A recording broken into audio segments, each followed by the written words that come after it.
Listen up, get ready, I'm not gonna take no more. There's a revolution, a revelation going on in my soul. Buckle up, get ready, we're not gonna sit back. Welcome back to Live from the Heartland for the week of May 30th. I'm still Michael James, and I'm glad to be here. Bringing on my cousin Adam James, a longtime sports aficionado, played football at Northwestern, deep into the martial arts, and he has been gifting us once a month with his view on what's going on in the great world of sports, both the positive and the negative. So with that said, hello to you, Adam. Good morning to you out there in California. Thanks for joining us. What's up? Good morning. It's great to see you. Thank you so much for having me on the show. Great show as always. Yeah, so with the sporting world, we continue, of course, to have wonderful, excellent activities there. There's some amazing sports happening right now as we go into the summer months. This is one of the best times of the year to be an athlete, to be playing sports, to be a fan, to be watching sports. So right now, of course, we have some major sports, some national sports going on. As people are tuning into this show, the NBA is approaching its finals. There's some exciting action there. NHL and their Stanley Cup is coming up as well. So those are both kind of happening right now. Very exciting. And then in baseball, the Chicago Cubs playing great, White Sox working hard, trying to get better. Some amazing things happening in the baseball world as well. Northwestern, their baseball team, men's baseball team, played very well this year. They had a really strong season, didn't make the tournament, but they played great, and there's a lot of positive momentum there.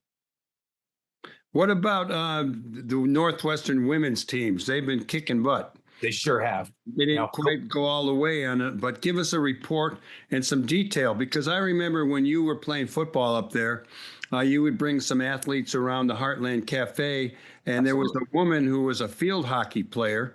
Yes. That was a girlfriend of one of your fellow football players, and I remember watching her play, and I'm just always, I know Northwestern doesn't have a track and field team, but they got about every other team.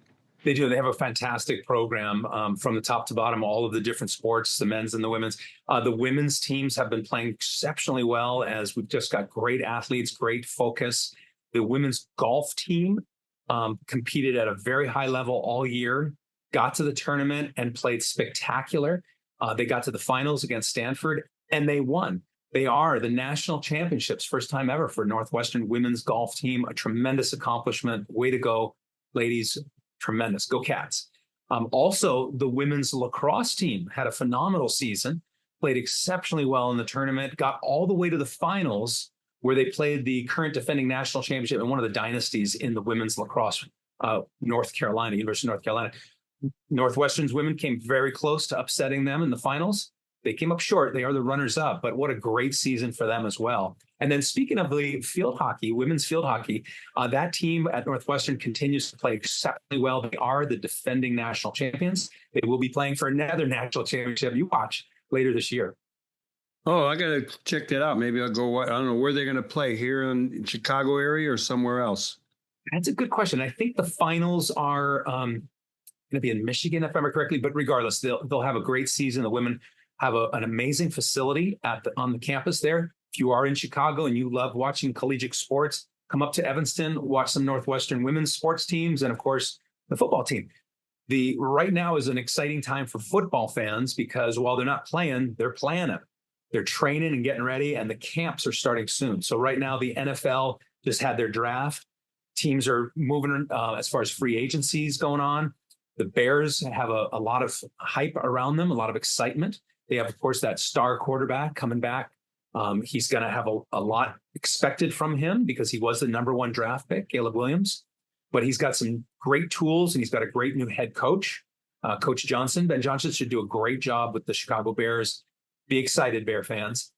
And then with the college football, a lot of people are still a little bit, unsettled with that, because of how they've changed so much. And with the transfer portal and the NLI, the likeness money that they can make, and the image.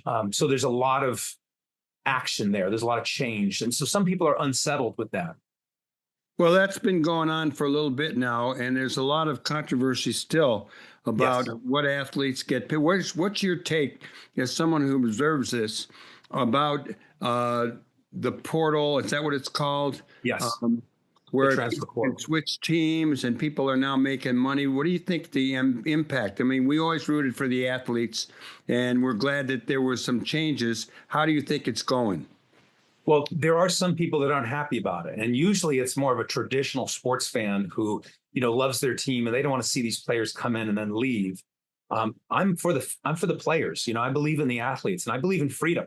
And I think that just as a student at any university after the semester's up, they can transfer to another school. It's not easy. It takes some effort, but it's legal and fair to do that. Likewise, I myself can quit my job and take another job somewhere else. If I act professionally, I give a proper notice and I make sure that I've done all the right things. Well, this is what these young athletes are experiencing right now. Many of them want to change where they're at. They don't feel like this is the right school for them. They want to go on a new opportunity. The transfer portal allows that. Some people are very unhappy about the high level of money that's flowing into this to this sport now. However, again, I'm for the athletes. The athletes are generating that money and they deserve their fair share. So this is how it is currently, but it isn't how it's going to be long term. There's still some changes that are happening. That's why fans who are upset about the current status, voice your opinions. Make sure you're letting your university know how you feel about it. And I'm sure they're doing their best to both be legal and care for the athlete, and at the same time protect the legacy of those programs and make sure that they continue to put out a great football team each year. We didn't talk about talking about this, but what about the draft, both the NFL draft and the NBA draft? Do you have any take on? I know Deion's kid didn't get drafted till late, and there was a lot of talk about that. Fill us in a little bit about the draft process for both basketball and football, and your take on the way it's going. Awesome. Yes, sir. So the NFL draft is already completed. The Bears had a very solid draft. Many people think they had an exceptional draft. They definitely put a lot of attention on their offensive line. And they did quite well. And then overall, there were a number of trends with this particular draft. Some of the big stories, one of which was Deion Sanders' son dropping in the draft. Many people expected him to go very high. He was drafted late in the draft. But that is part of the process of, it's basically like one great big job interview at this NFL draft and how they go about finding the right athlete for the right team. Yeah. So there were some interesting trends with this particular draft, one of which was this star quarterback from the University of Colorado, Deion Sanders' son, dropping in the draft, finally being taken by the Cleveland Browns, who already had drafted another quarterback earlier in the draft and had picked up a couple of free agents. So, this is all part of the process of the NFL draft. It's one great big job interview. You hope you get the right, person for the job. Sometimes they turn out to be great. Sometimes they don't. And that's where good teams constantly work the draft, do the best they can, but then don't get too hung up if they've made a mistake. You got to be able to move forward. Speaking of the draft, and you also asked about the NBA, that draft hasn't happened yet, but they've done the lottery draw, which ended up being quite controversial because the Dallas Mavericks, who had lost their star player, Luka Doncic, suddenly found themselves with the number one draft pick. There was like a 1.5% chance that they would get it. And so many people were unhappy that somehow that happened. It kind of reminded them of when the New York Knicks got Patrick Ewing in the draft. And people said, really? By the way, the word is that the Chicago Bulls did a coin flip with Dallas before the draft to determine their positioning. And if the Bulls had won that coin flip, they would have been the 1.5% team that ended up with the number one draft pick and this superstar player from Duke. Well, I wish it had worked our way. Although I do see ex-Bull players doing real well out there in the playoffs. There's on Oklahoma has, what's the guy's name? Caruso. Yes. I love that guy. And yes. I mean, I'm not necessarily rooting for the Oklahoma team, but I love watching him play. And he was one of us for a while.